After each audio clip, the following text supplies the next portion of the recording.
The air in Clara's apartment was always a little damp, carrying the ghosts of 100 past meals and the persistent, earthy scent of mildew that clung to the window frames like a stubborn vine. It was a smell she had learned to live with, just as she had learned to live with the rhythmic drip of the kitchen faucet, a sound that had become the metronome to her anxious thoughts.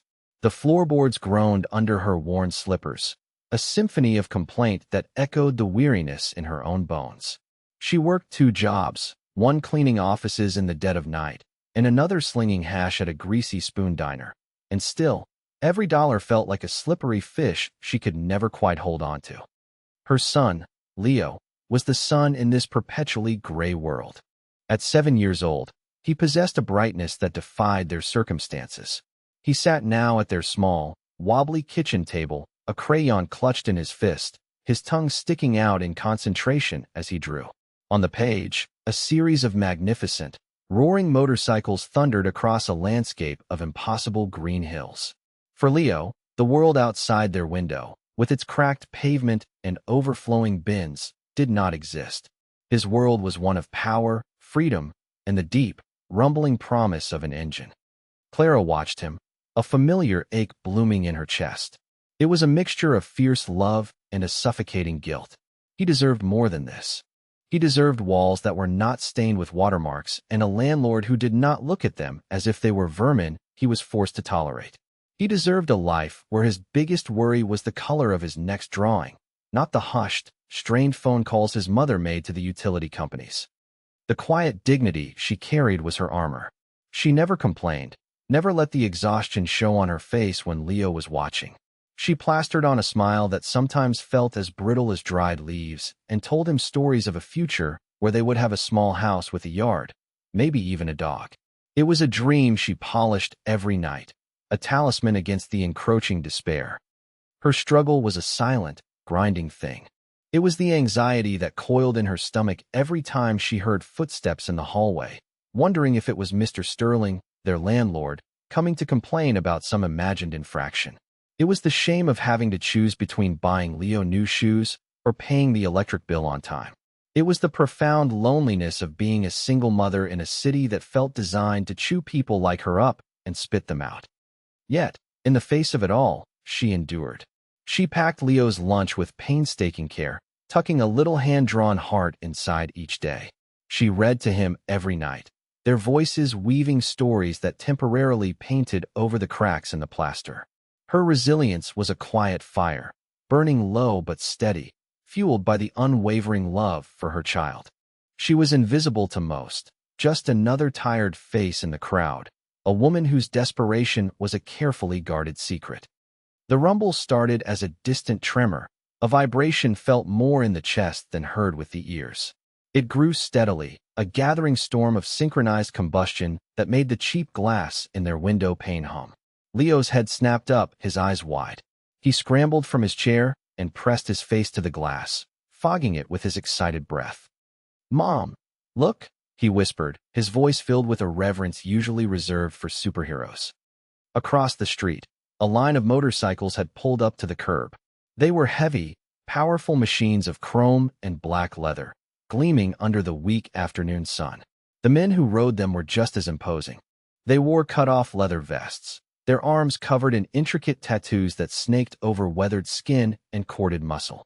They moved with a slow, deliberate confidence, swinging their legs off their bikes and standing together, not talking, just observing. They were the serpents of serenity, their club patch a coiled snake on the back of each vest, and their presence changed the very air on the block. To Clara, they were terrifying. They represented a world of danger and unpredictability she had spent her life avoiding. She instinctively moved to pull Leo away from the window, a primal fear tightening her grip on his small shoulder. But to Leo, they were magnificent. They were the real-life versions of his crayon drawings, knights on iron steeds. It was in that exact moment, with the low thrum of the idling engines vibrating through the floor, that a sharp, arrogant rap sounded at their door. It was not a polite knock, it was a demand. Clara's stomach plummeted. She knew that knock. It was Mr. Sterling. She opened the door a crack, her body instinctively shielding Leo from view. Mr. Sterling stood there, a vision of tailored privilege. His suit was expensive, his shoes shone with a blinding polish, and his smile was a thin, predatory slash that never reached his cold, assessing eyes. He smelled of expensive cologne and impatience. "Clara," he said, his voice smooth but laced with an undercurrent of disdain. "We need to talk about the plumbing issue."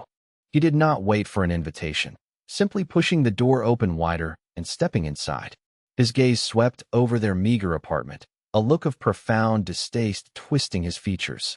He was a wolf in sheep's clothing, his respectable appearance a carefully constructed lie that concealed a core of pure greed. "As you know, the pipe in the wall behind your bathroom burst," he began, his tone suggesting it was somehow her fault. "The repairs are going to be extensive.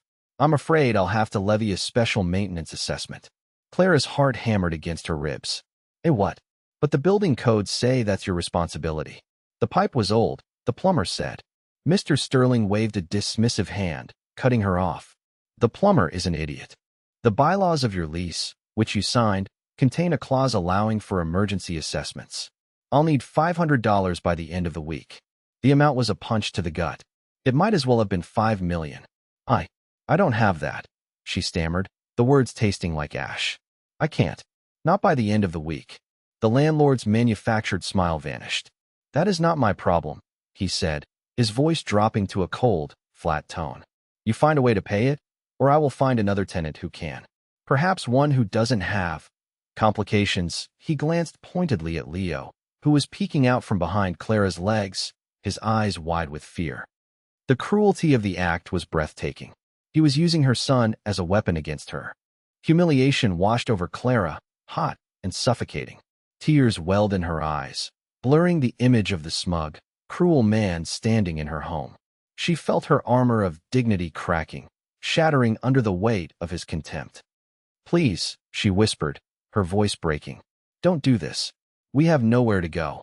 "Then I suggest you get creative," Sterling sneered, turning to leave. "Friday, 5 o'clock, or the eviction process begins." It was the breaking point. The quiet, grinding struggle had just erupted into an open, bleeding wound. The dam of her composure broke, and a single, silent tear traced a path down her cheek. It was that tear that Leo saw. It was the sight of his mother, his protector, his entire world, weeping that ignited something fierce and pure within his small chest. He looked at the cruel man's back, then at his mother's stricken face. He looked out the window at the bikers, still standing by their machines, silent and watchful. In his 7-year-old mind, a simple, unclouded equation formed. His mother was hurt, and those men outside were strong. It was the purest form of logic. Before Clara could even register what was happening, Leo bolted. He darted past her, out the open door, and down the crumbling concrete steps. He did not hesitate. He ran across the street, a small boy on a desperate mission, straight towards the group of intimidating men who looked like they were carved from granite and fury. Clara's breath caught in her throat. "Leo, no," she cried, her voice a strangled gasp. But he was already there, standing before the largest of the bikers, a man with a graying beard, arms like tree trunks, and eyes that had seen more than she could ever imagine. He had to crane his neck to look up at the man's face. The biker leader, a man they called Forge, looked down. He had seen the boy watching from the window. He had seen the expensive car pull up and the landlord go inside. He had heard the raised voice, though not the words.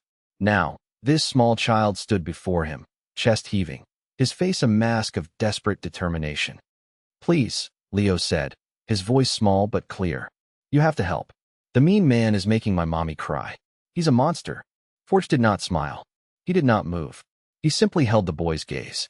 He saw no fear in those eyes, only a fierce, protective love. He glanced over Leo's head, back towards the apartment building. He saw the landlord, Sterling, now standing on the top step, an amused, contemptuous smirk on his face. And he saw the woman, Clara, frozen in the doorway, her face pale with terror and tears streaming down her cheeks. Everything he needed to know was in that single, silent tableau. The predator, the victim, and the plea for help. A quiet understanding passed through the group of bikers. No words were needed. Their code, the unspoken creed they lived by, had just been invoked. Forge gave a nearly imperceptible nod to the man beside him. It was a decision, calm and absolute. They were intervening. Slowly, deliberately, Forge knelt down, bringing himself to Leo's level. The scent of leather and motor oil enveloped the boy. "What's your name, little man?" Forge asked, his voice a low, gravelly rumble, like stones shifting deep underground. "Leo," the boy whispered. "Well, Leo," Forge said, placing a heavy, calloused hand on the boy's shoulder. "Monsters don't belong on our street." He stood up, his full height seeming to block out the sun. He and his men began to cross the street. They did not rush. Their steps were measured, heavy, each bootfall a drumbeat announcing a shift in power. The air grew thick with a new kind of tension, no longer just the landlord's smug authority, but something older, harder, and far more dangerous.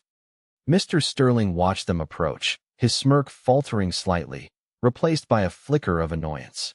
He saw them as nothing more than a nuisance, a pack of lowlifes to be dismissed. "Can I help you, gentlemen?" he called out, his voice dripping with condescension. "This is a private property matter. I suggest you move along before I call the police." Forge stopped at the bottom of the steps, his men fanning out behind him, creating an unspoken, impassable barrier between Sterling and the apartment door where Clara and Leo now stood huddled together. They did not block the exit. They simply owned the space. "The boy said you were making his mother cry," Forge stated, his voice devoid of emotion. "It was not an accusation, it was a fact. We don't like that." Sterling let out a short, incredulous laugh. "This is absurd. Who do you think you are? This woman is behind on her payments, and I am discussing my legal options with her. It is none of your business." He puffed out his chest, trying to reassert his dominance. He was a man accustomed to wielding his wealth and social standing like a weapon. "It became our business when the boy crossed the street," another biker said, his arms crossed over his massive chest. He held a phone in his hand, angled just so. He had been recording since the moment Leo had approached them. "Are you threatening me?" Sterling sputtered, his face beginning to flush with anger. "I'll have you all arrested for harassment. For trespassing." Forge's expression did not change. His calmness was more unnerving than any shouted threat could ever be. "We're not on your property. We're on a public sidewalk. And we're just concerned citizens." He took a half step forward. "But we've been hearing your name a lot lately, Mr. Sterling. Seems a lot of people in buildings you own have problems. Black mold, faulty wiring, leaky roofs. Funny how all those reports just disappear from the city inspector's office." A sliver of genuine fear pierced Sterling's arrogant facade. How could they know that? His confidence began to unravel. These were not the disorganized thugs he had assumed them to be. There was a cold intelligence in their leader's eyes, a sense of deep, networked information. "I don't know what you're talking about," he blustered, taking a step back. He tried to push past them, to get to his car and escape this sudden, bizarre confrontation. One of the bikers, a mountain of a man named Grizz, simply shifted his weight, blocking Sterling's path without touching him. It was a silent, absolute denial of passage. The message was clear: you are not in control here anymore. "I think you do," Forge continued, his voice still level. "I think you're a bully who gets rich by threatening women and children. And we have a club policy against bullies." He looked past Sterling, his gaze softening almost imperceptibly as it met Clara's. "The lady and her son are now under the protection of the Serpents of Serenity. That means their problems are our problems. And right now, you are our problem." Sterling's face had gone from red to a pasty white. The threat was no longer veiled. It was a declaration. He fumbled for his phone. "That's it. I'm calling the police. I'll tell them a biker gang is threatening me." "Please do," Forge said, a ghost of a smile touching his lips. It was a cold, predatory thing. "Be sure to give them my name. President of the Serpents. They know us. We do a lot of charity work. Toy runs for the Children's Hospital, that sort of thing. I wonder which story they'll find more credible. Yours? Or ours? Backed up by a dozen other tenants we've already spoken to? And this video, of course, the biker with the phone held it up higher. Checkmate. Sterling saw the trap closing around him. His societal standing, the very thing he used to intimidate others, was being turned against him. Publicly, he was a respected real estate developer. The story of him being confronted by a motorcycle club for terrorizing a single mother would be a catastrophe. His carefully crafted image would be shattered. He deflated, the arrogance draining out of him, replaced by a panicked, cornered animal look. "What do you want?" he asked, his voice barely a whisper. "We want you to get in your expensive car," Forge commanded, "and drive away. We want you to forget the $500. We want you to fix every single thing in this woman's apartment, starting tomorrow. And then, we're going to have a long talk with you and our lawyer about the living conditions in every building you own. This is not over. This is the beginning." Without another word, Sterling turned, his movements stiff and jerky. The bikers parted just enough to let him through. He practically ran to his car, fumbling with the keys, his hands shaking.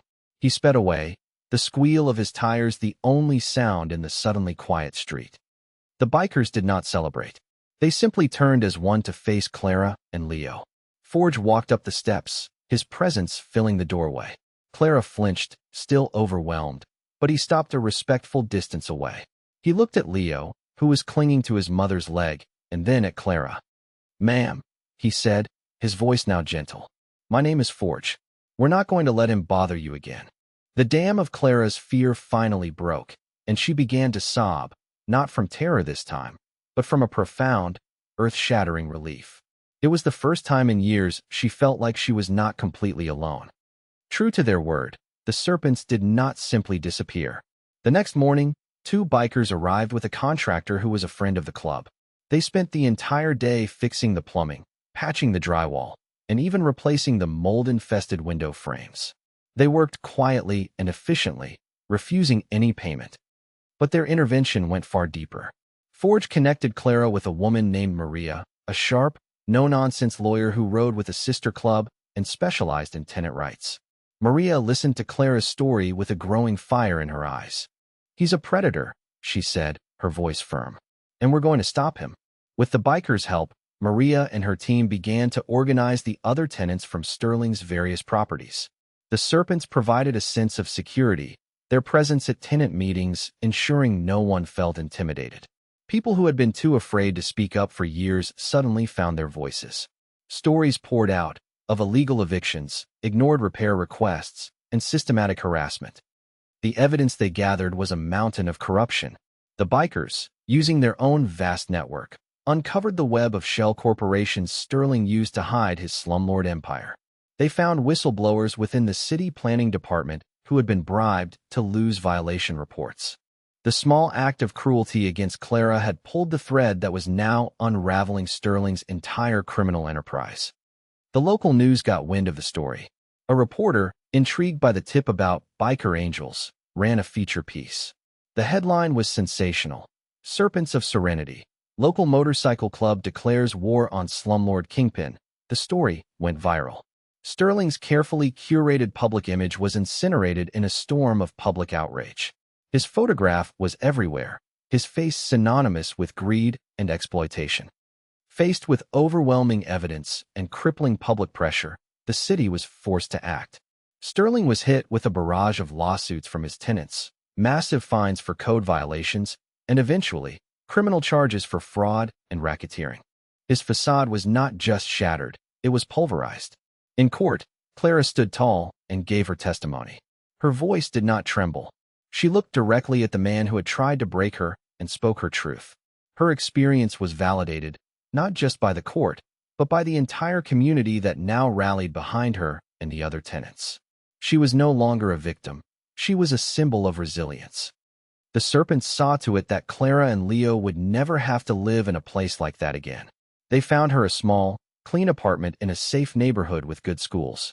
When Clara worried about the deposit and first month's rent, Forge simply handed her an envelope. "From the club's community fund," he said, refusing to hear any arguments. "Your family now? Family looks out for each other." A year passed. The seasons turned, washing away the gray film of Clara's old life. The constant knot of anxiety in her stomach had finally unwound. She had enrolled in a nursing assistant program, a dream she had long ago abandoned. The club had quietly covered her tuition. She excelled, driven by a newfound confidence. She now worked at a local clinic, her days filled with the quiet satisfaction of caring for others. Her new apartment was filled with light and laughter. There were no strange smells, no dripping faucets. The only rhythmic sound was the happy barking of a small rescue dog named Axel, a gift from Grizz. Leo was thriving. He was doing well in school, had made new friends, and no longer drew motorcycles with the same desperate longing. Now he lived it. Nearly every weekend, one or two of the bikers would stop by. They were his uncles, a sprawling, chaotic, and fiercely loving family. Forge would take him out for ice cream, listening intently to his stories about school. Grizz taught him how to change the oil in a car. They taught him about respect, about loyalty, and about the quiet strength of integrity. They were shaping him into a good man, filling a void in his life that Clara, for all her love, could not. Clara watched them, her heart overflowing with a gratitude so immense it often brought tears to her eyes. These men, whom the world judged by their leather and tattoos, had shown her more kindness and decency than any of the so-called respectable people she had ever known. They had not just saved her from an impossible situation, they had given her back a future. One sunny afternoon, Clara was helping a new neighbor move in across the hall. The woman was a young single mother, just like Clara had been, her eyes wide with the same familiar look of exhaustion and fear. Clara saw her own past reflected in that tired face. Without a second thought, she went back to her apartment and returned with a warm casserole and 2 glasses of iced tea. "Welcome to the building," Clara said with a genuine, easy smile. "I'm Clara. My son Leo and I are just across the hall. If you need anything at all, you just knock." The young woman's eyes filled with tears of relief. "Thank you," she whispered. "You have no idea how much that means." Clara knew exactly how much it meant. She was paying it forward, passing on the same lifeline of kindness that had been extended to her. It was a lesson she had learned from the most unlikely of teachers. Her arc was complete. She had transformed from a woman drowning in quiet desperation into a pillar of strength for someone else. Later that evening, she stood by her living room window, looking at a framed photograph on the mantelpiece. It was a picture from Leo's 8th birthday party, taken in a local park. Leo sat perched on Forge's gleaming motorcycle, a grin splitting his face. Surrounding him were a dozen members of the Serpents of Serenity, their tough, weathered faces all broken into rare, genuine smiles. They looked for all the world like a proud, protective clan. She finally understood the truth of it. Heroes did not always wear shining armor or crisp uniforms. Sometimes they wore faded denim and scarred leather. Sometimes angels did not have wings, but rode on wheels of chrome, their arrival announced not by a chorus of harps, but by the thunder of V-twin engines. They were the guardians you never expected, the saviors who appeared when all other hope was lost. As the sun began to set, casting long shadows across the city, she heard it. A familiar, distant rumble growing closer. She smiled. It was the sound of family. It was the sound of safety. Far away, on a stretch of open highway, a line of motorcycles rode into the fading light, their silhouettes dark against the orange sky. They were the Serpents of Serenity, silent protectors on a ceaseless patrol, their presence a quiet promise to the forgotten and the vulnerable that they were never truly alone.